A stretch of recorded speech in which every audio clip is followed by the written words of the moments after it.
말씀은 고린도전서 11장 23절에서 26절까지 말씀 보겠습니다. 고린도전서 11장 23절에서 26절까지 말씀 한 구절씩 교독하고 26절은 함께 한 목소리로 낭독합니다. 내가 너희에게 전한 것은 주께 받은 것이니 곧 주 예수께서 잡히시던 밤에 떡을 가지사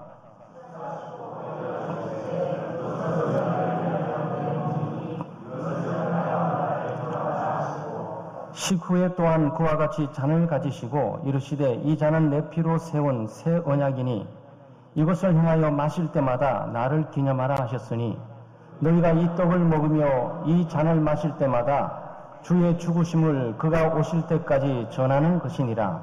아멘. 네, 기독교의 성찬 예식인데요. 우리가 잘 아는 예식이고 1년에 최소한 우리 교회에서는 한 3번 또는 4번 정도 시행하는 그런 예식입니다. 이제 한 달 약 넘게 되면 4월 14일 주간이 또 15일부터 특별 새벽 기도이고 4월 14일 주간이 고난주간 종료주일이 시작되면서 우리가 성찬을 또 하게 됩니다.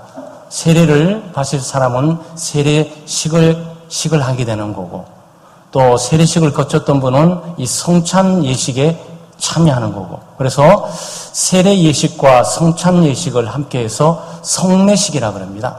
그래서 성례는 바로 세례식, 그 다음에 성찬 예식 이것을 함께 포함시키는 단어입니다. 그래서 우리가 4월 14일은 이 고난주간 종료주일로서 고난주간 시작인데 바로 그때 우리가 바로 이 세례식도 하고 그리고 성만찬식도 우리가 하게 되죠. 그래서 성찬 예식에 상당한 지식도 가지고 있어야 되겠고 우리가 신앙에 대한 반응도 가지고 있어야 되겠습니다.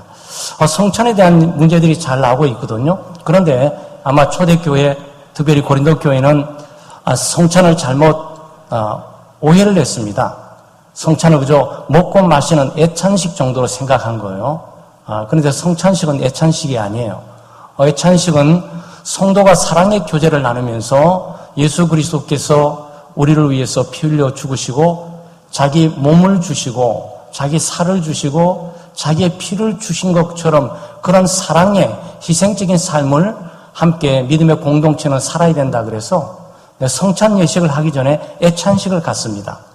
그래서 이 찬식에서 있는 사람은 더 많은 것을 가지고 와서 가난한 없는 사람에게 나눠주는 거고 가난한 사람들은 그냥 와도 부자 있는 우리 교우들에게 도움을 받아서 함께 사랑의 교류가 주고받게 되는데 고린도 교회는 그러지를 못했어요. 사랑의 교제도 하지 않고 성찬 전에 애찬식에서도 이미 차별화하고 서로가 가난한 사람은 가난한 사람대로 있는 사람은 있는 대로 배부르게 먹고 마시고 또 남은 것은 또 성찬이 또 먹고 마시는 건 줄 알고 또 성찬 때 시행을 한 거예요. 그러니까 애찬인지 성찬인지 잘 구별도 되지 않고 그렇습니다. 근데 우리가 분명하게 구별돼야 돼요. 애찬식과 성찬식은 다릅니다. 그래서 성찬식은 예수 그리스도께서 친히 교회를 위해서 제정하신 예식이에요. 그러니까 세례와 성만찬, 성례식은 예수 그리스도께서 믿음의 교회 또 자신들의 제자들을 그룹 성령이 임해서 이 땅에 교회로 존재하는 믿음의 공동체들이 존재하는 한 바로 이것을 기념하도록 예수 그리스도께서 이 제정하신 겁니다. 그리스도께서 친히 그의 제자들뿐만 아니고 그를 믿는 오고 오는 믿음의 공동체에게 바로 이 예식을 제정하시고 또 제도화시키시고 만드셔서 이 전수해 주신 거예요. 그래서 교회는 오늘까지 성찬 예식을 진행해 가고 있습니다. 그런데 왜 이 말을 하고 있는 겁니까? 성찬 주님께서 제정하신 거는 딱 2개밖에 없어요. 세례식과 성만찬 2개밖에 없습니다. 근데 로마 청중에는 7성례라 그래서 7가지 예식을 보통 성례식으로 정도 수준으로 받아들입니다. 세례식도 마찬가지고 성찬식도 마찬가지고 거기다가 목사나 신부라든지 장로는 임직을 하게 될 때 임직식도 하나의 성례로 포함시키고 심지어 결혼도 성례식에 포함시키고 그랬던 거예요. 네, 그런데 교회에 공식적으로 예수 그리스도께서 제정하신 그 성례는 바로 세례와 성찬, 성만찬 두 가지밖에 없습니다. 그래서 우리 개혁교회 또 우리 대한예수교 장로회 순장총회 소속된 모든 교회는 바로 이게 세례와 성찬식만 이 교회에 가지고 있는 큰 예식으로 알고 예배 때 집행을 하고 있는 겁니다. 둘째는 성찬은 주님의 구속 사역을 기념하는 거예요. 그 예수님의 이렇게 살을 떼어 주시면서 이 떡을 먹으면서 이것은 예수님께서 너희를 위해 찢기신 이 살을 상징하고 있는 것이니까 이거를 기념하라 그랬어요. 또 내가 이 포도주를 마시면서 너희를 위해서 흘리는 내 피, 곧 언약의 피니 이것을 마시고 이것을 기념하라 그랬어요. 그래서 기념이에요. 그래서 우리가 성찬 예식에 참여하게 될 때 우리가 이것을 기념하고 있다는 개념들을 많이 가질 필요가 있어요. 그런데 이 기념이 우리 종교개혁가들 가운데 쯔빙글리라는 사람이 이 기념식을 딱 끄집어내서 개혁교회에 확립을 시켰습니다. 그런데 우리의 장로교회 소위 창시자다시피 하는 이 칼빈이라는 이 선생은 임재설을 강조했어요. 이게 단순하게 기념해서 스쳐 지나갈 것이 아니다. 왜냐하면 의미가 살아있어야 되는 것이 아니냐. 그러니까 성찬이 무엇입니까? 2000년 전에 있은 사건들을 지금 기념하고 있는 거예요. 대단하죠? 그게 교회예요. 그 2000년 전에 예수 그리스도께서 이 땅에 오셔서 육신을 지키시고 흘리신 피, 모든 죄인들, 모든 인류를 구원하기 위한 자기 희생적이고 대속의 죽음을 나를 위한 죄에 대한 죽음, 내 죄를 속하시고 용서하시고 나를 구원하시기 위해서 내 죄값을 친히 십자가에 피를 흘리시고 살을 찢기신 것들을 기념하기 위해서 우리가 이 장소에 예수님의 살을 상징하고 있는 떡을 먹고 또 피를 상징하고 있는 포도주를 마시는 거란 말이죠. 그런데 기념만 하면 왠지 좀 그렇잖아요. 그러니까 여기에 말하는 기념을 이 칼빈이라는 분이 성령 임재설로 확대 해석을 합니다. 기념을 하는데 이 기념을 단순히 과거에 있는 지향처럼 그 기념이 오늘에 살아있어야 된다. 네? 오늘의 그 의미가 오늘날 분명하게 드러나야 되고 고백되어야 된다. 어떻게 그럴 수가 있냐? 성령께서 성찬이 진행되게 될 때 그리스도 이름으로 모인 하나님의 백성들이 예수 그리스도의 희생의 제물, 대속의 죽음을 기념하고 그 희생을 기억하면서 다시 이 땅에 떡을 먹고 포도주를 마시는 이 가운데 있을 때 그리스도께서 성령으로 임해서 그 떡을 먹고 마시는 자에게 영원한 죄사함뿐만 아니고 구원의 확증뿐만 아니고 하나님 나라의 백성임을 확증시키는 은혜를 주신다 그랬습니다. 그래서 성례는 은혜의 수단이에요. 여러분 은혜 받기 위해서 우리가 말씀을 듣고 은혜 받습니다. 그렇죠? 기도하면서 은혜를 받습니다. 그리고 성례의 성찬에 참여하면서 우리가 은혜를 받아야 돼요. 그래서 개혁교회가 특별히 하나님의 백성들에게 은혜 줄 수 있는 통로 수단들은 세 가지예요. 말씀을 통해서 은혜를 받고 기도를 통해서 은혜를 받고 성례를 통해서 은혜를 받게 되어 있는 거죠. 그러니까 단순한 기념이 아니에요. 그러니까 여기서 말하는 기념은 회상하다, 이거 잊지 않고 기억하다라는 거거든요. 여러분 쉽게 말씀드리면 결혼하셨잖아요. 결혼하신 분들은 잘 이해하실 거고 두 사람이 하나가 되어서 서로 사랑한다 그래가지고 결혼했습니다. 네, 결혼을 했어요. 결혼하는 그 시간들은 서로 사랑의 고백인 거죠. 당신이 내고 나는 당신이다. 우리는 없어지고 우리는 하나가 된다. 지금 이거 아니겠어요? 그게 결혼을 가능하게 하는 게 뭡니까? 사랑 아니겠어요? 사랑이 아니고서는 두 사람을 하나로 만나서 결속시켜낼 수 있는 것이 없습니다. 돈도 둘을 하나로 만들어낼 수도 없고 권력도 둘을 하나로 만들어낼 수도 없고 미사일도 둘을 하나로 만들어낼 수 없는데 사랑만이 둘을 하나로 만들어낼 수 있어요. 그러니까 둘이 굉장히 사랑하는 거예요. 죽고 못 사는 거예요. 그러니까 결혼을 해요. 하나님과 사람들 앞에서 반지 끼기도 하고 예식을 통해서 서약을 하면서 슬프고 아프고 괴로울 때마다 이 남편을 사랑하겠냐? 네. 이 여인을 아프고 슬프고 괴롭고 병들었지도 사랑하겠냐? 네. 그 서약을 이렇게 하게 되는 거죠. 그 서약의 근거에서 둘이 하나라고 하나님 앞에서 공포를 합니다. 근데 1년이 지나가면 또 결혼식을 할 수는 없어요. 자, 이제 예수 그리스도 2000년의 그 사건들의 의미가 우리에게 어떻게 다가오는지를 좀 생각해 볼 필요가 있어요. 아마 결혼하고 1년차, 결혼 2년차, 결혼 3년차, 결혼 4년차 가면 어떤 일이 날까요? 저희 같은 경우에는 사랑이 날마다 증거해 가고 사랑이 변함이 없어요. 아마 예수를 믿으니까 그런가 봐요. 네, 우리는 일본말랑 같이 살면서 싫다, 이게 굉장히 이게 너무 이렇게 오랫동안 같이 살아도 되냐, 이런 생각이 전혀 없어요. 갈수록 또 좋아지고, 또 갈수록 사랑이 깊어지고, 또 서로를 더 깊이 이해하고, 서로를 또 배려하고, 그런 게 되죠. 실증난다 이런 건 없습니다. 정말. 아마 여러분도 그럴 거예요. 그런데, 그럼에도 불구하고, 이 서로 남남이었던 사람이 만나서 사랑하면서 결혼했던 그 기념을 하기 위해서 다음 해에 기념을 하는 거예요. 그래서 우리 남성분들은 그때 잊어버리면 큰일 나는 거죠.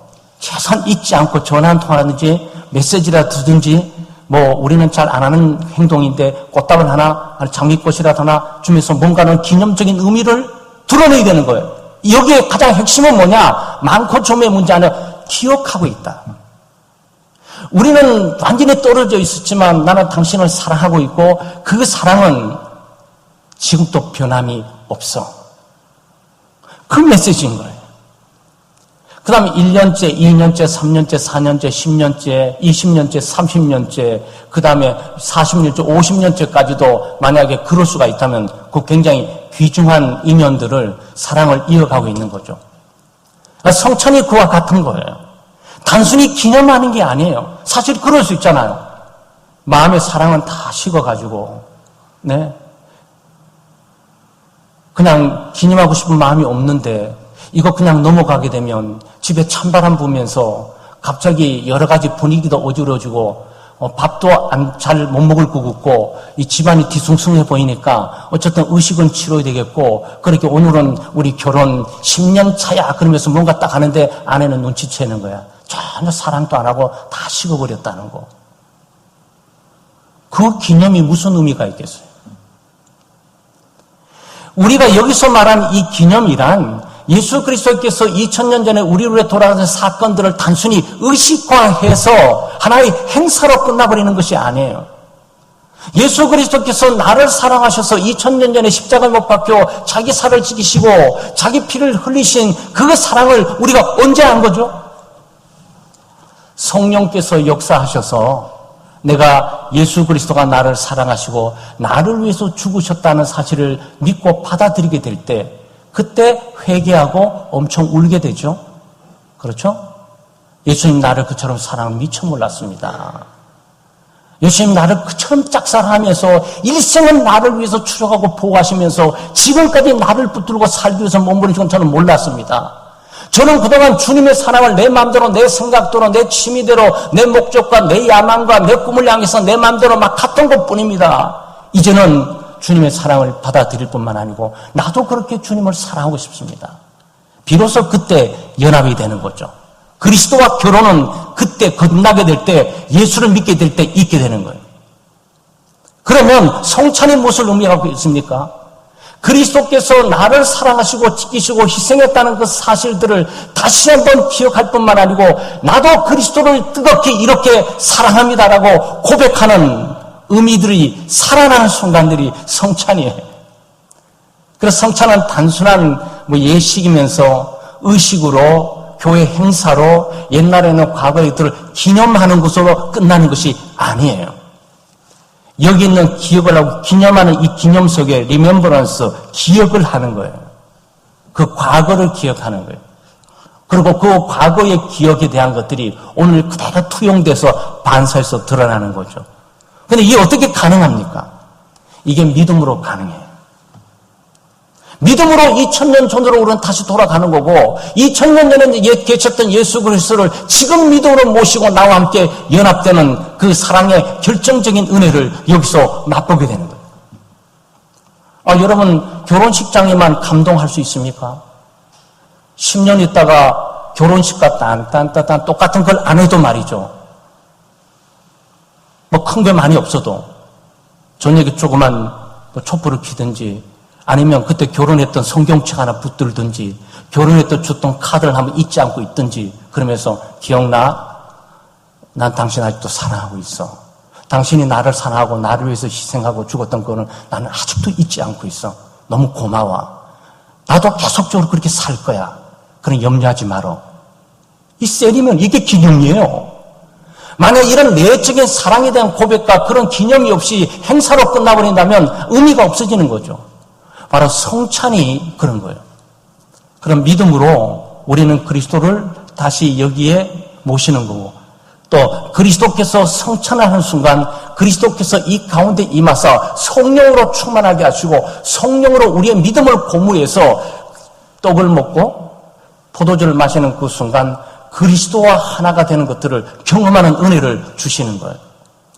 이게 우리가 실행하고 있는 성찬 예식이에요.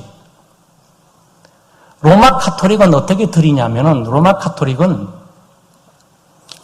좀 전문적인 용어로 화채설이라 그래요.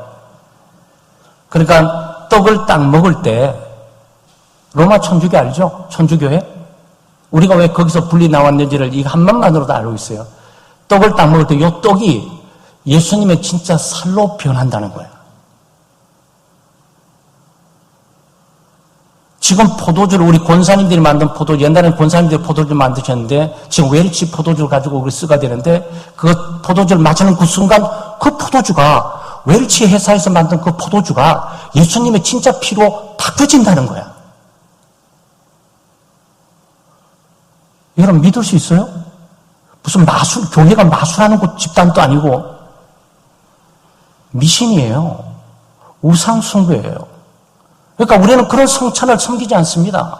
우리는 그런 성찬을 시행하지 않아요.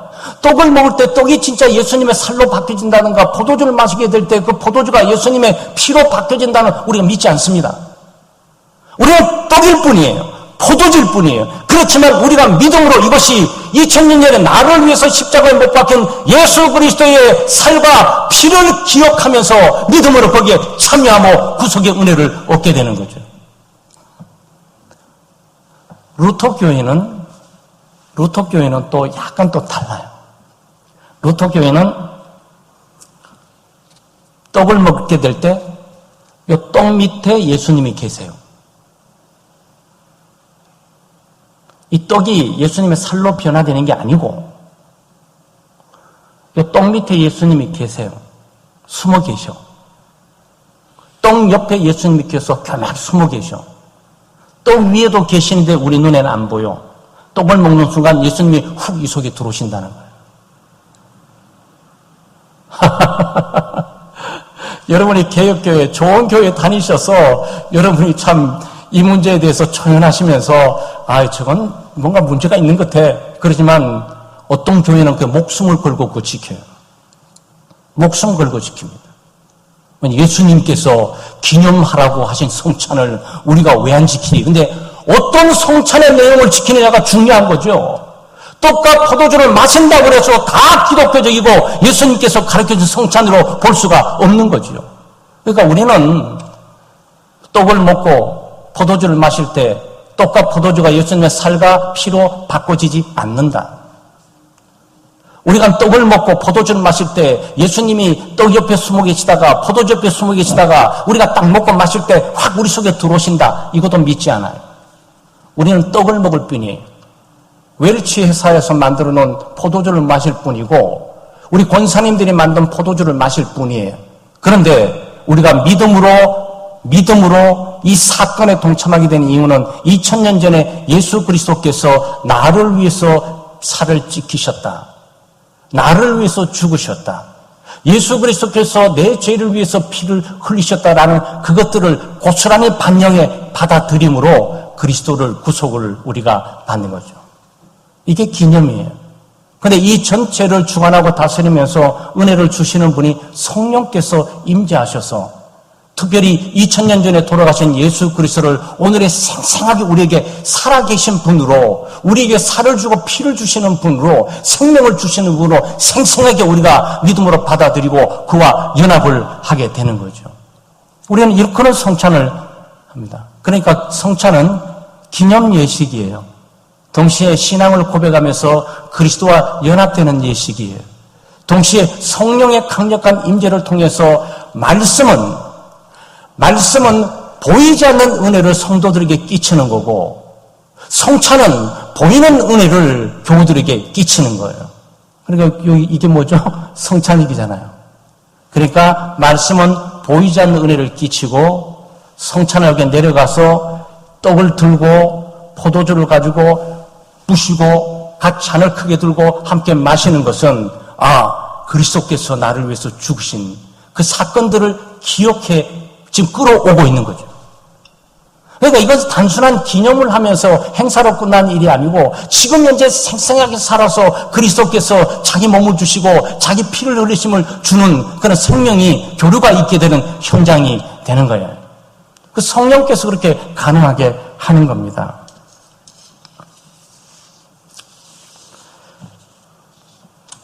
성찬은 죄사함을 얻게 하는 새 언약의 증표이며 죄사함을 얻게 하는 새 언약의 증표. 25절 말씀에 이런 말씀이 있죠.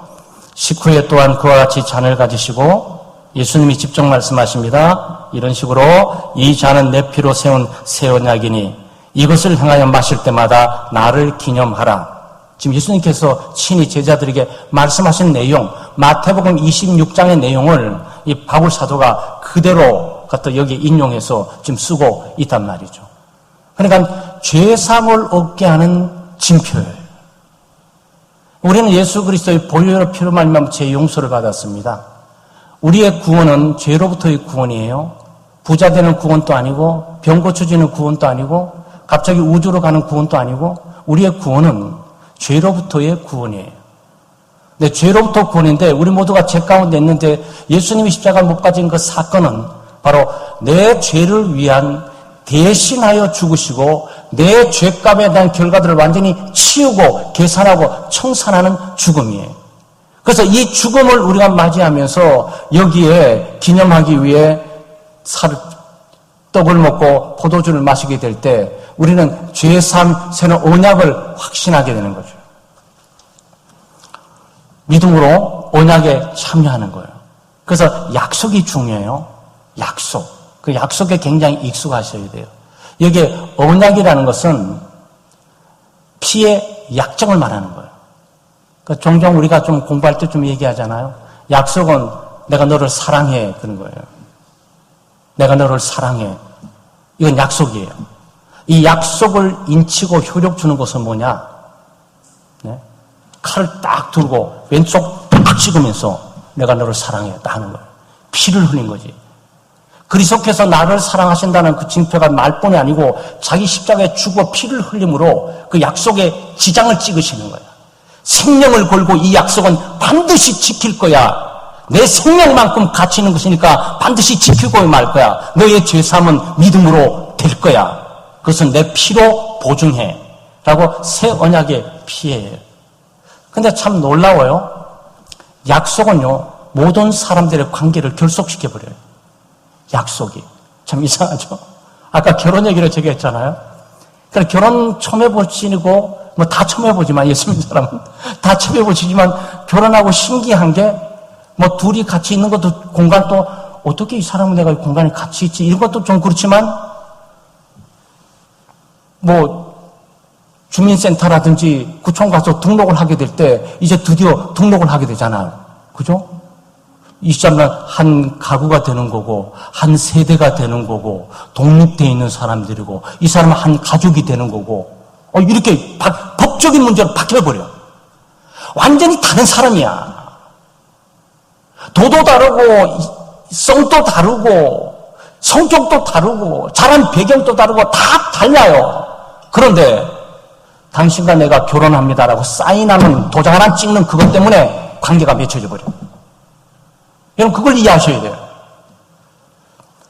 회사도 마찬가지예요. 저 회사하고 내가 무슨 관계가 있어요. 근데 회사와 회사가 말이죠. 같이 도장 하나 찍은 사인 하나 딱 하면 이 회사와 관계가 있어져 버려. 그게 뭔지 알아요? 약속과 계약이에요. 계약. 국가 지금 트럼프 대통령하고 김정은 위원장 네? 지금 아직도 거리가 멀죠? 둘이 평화협정에 사인 도장 하나씩 찍는 그 순간 관계가 맺어져 버려. 놀랍죠? 네, 그게 계약이에요. 하나님과 우리의 관계를 확정시키는 것은 하나님의 약속이에요. 네? 하나님께서 약속하시고 약정하신 것들이 효력을 발휘하게 되는 거죠.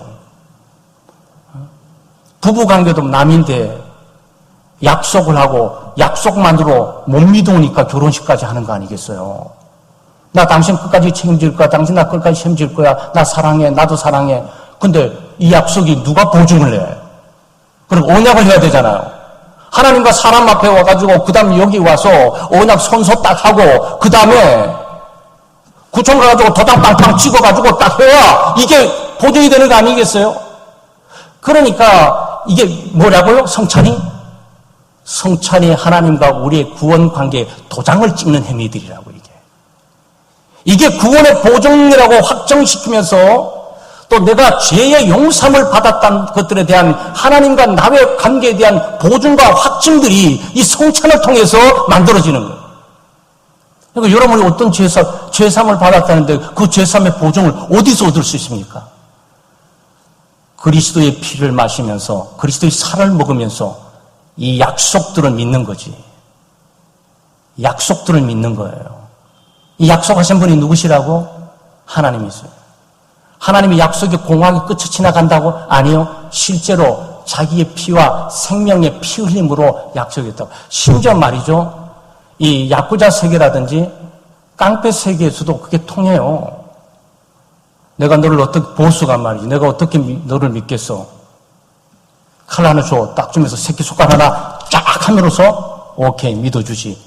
그거는 그 말에 대한 약속에 이걸 금으로서 하는 건 의미가 뭡니까? 그 다음에 약속을 오게 될 때는 이 칼로 내가 죽음을 당하고 피를 흘려도 마땅합니다라는 그 뜻이에요. 그런데 예수 그리스도께서는 피 흘려서 죽어주실 거라고 약속하는 것이 아니고 이미 죽어주셔버렸어. 이게 새 언약이에요. 그리스도의 죽음은 바로 우리의 죄를 용서해 주실 뿐만 아니고 하나님의 자녀고 하나님의 백성이라는 보증을 자기의 피로 자기의 생명으로 이미 하나님 앞에서 인치신 거예요. 그 인치신 현장이 성찬이에요. 그래서 교회가 성찬을 하나님의 말씀 그대로 똑같이 시행한 일을 하는 거죠. 그래서 우리는 좀 약간 1년에 우리 교회는 그래도 한 3번, 4번 정도 해요. 일반적인 우리 교단 교회는 2번밖에 안 합니다. 우리 고난주간하고 그 다음에 추수감사절. 그때 2번 딱 해요. 근데 원래 개혁주의적인 교회는요, 칼빈은 제네바에서 개혁을 하게 될 때 매주 성찬하기를 원했어요. 보이는 하나님의 말씀이 선포되면, 보이지 않는 하나님의 은혜가 선포되면서 보이는 성찬을 통해서 또 보이는 은혜를 끼치는 이 양면적인 것들이 예배 전체를 통해서 드러나기를 원했어요. 제네바가 그런 교회, 그런 공동체가 되기를 원했어요. 근데 제네바의 제후들이 그걸 원하지 않았어요. 너무 번거롭고 힘들다고. 그래서 칼빈은 한 달에 한 번이라도 시행해 보려고 그러고, 요번에서 칼빈주의적인 교회를 세워보기 위해서 어떤 젊은 분들이나 교회를 개척하면서 그 교회는 매주 성찬을 한다 그래요. 네, 설교 한 30분. 인원이 많지 않으니까. 근데 인원이 많아지면 또 상황들이 달라지겠죠.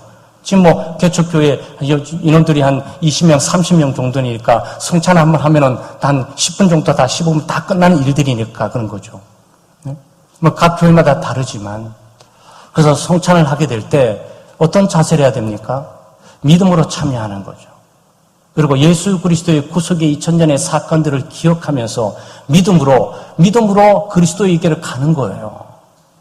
그래서 그리스도와 함께 있는 거고, 그 그리스도께서 성령을 통해서 지금 그 살과 피를 상징하는 떡과 포도주를 마시는 이 순간 믿음으로 참여하게 되면서 그리스도를 받아들이고 영접을 하게 되는 그런 것들이죠.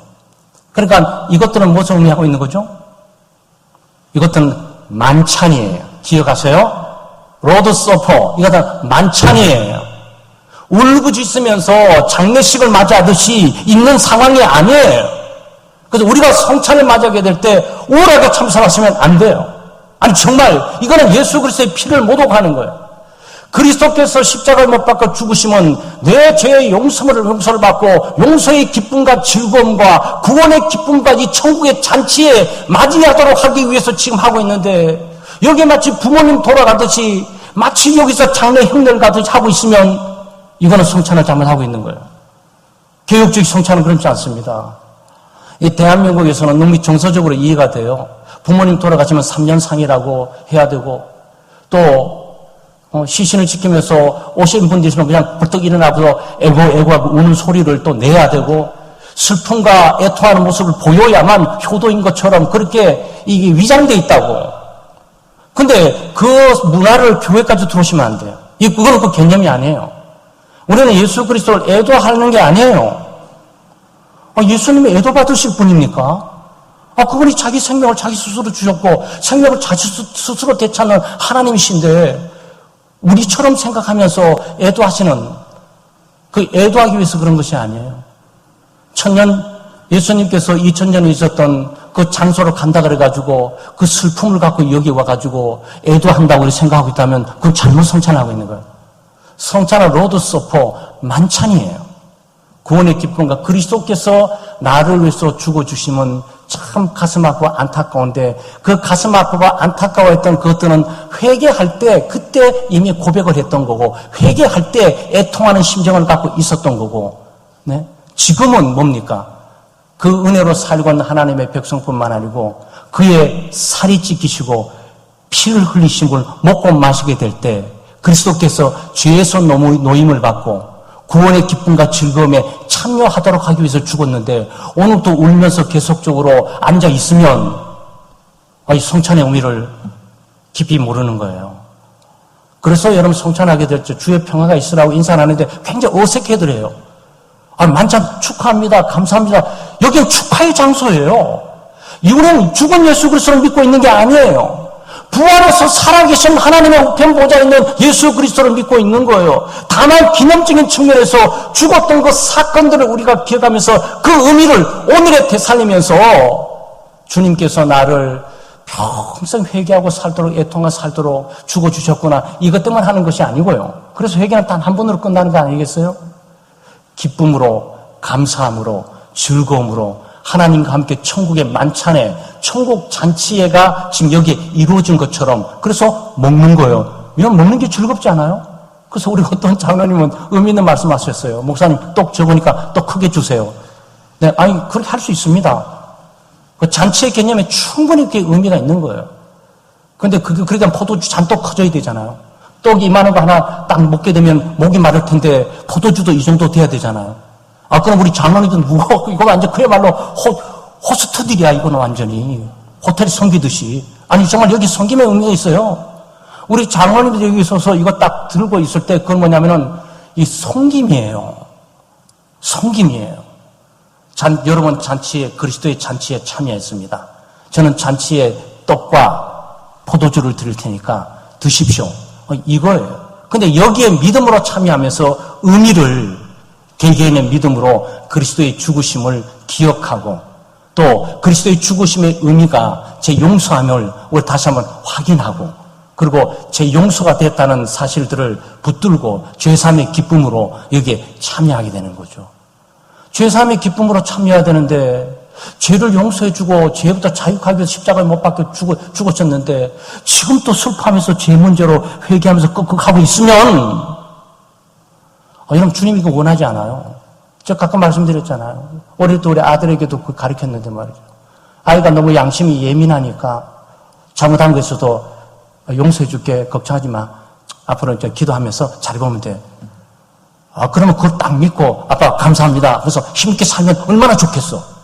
나는 그렇게 살기 위해서 죄를 용서해 주는 건데 한 시간에 또 삐죽 와갖고 공부하는데 왜 들어왔니? 아빠, 아까 잘못한 게, 아니, 아까 용서해 줬다 그랬잖아.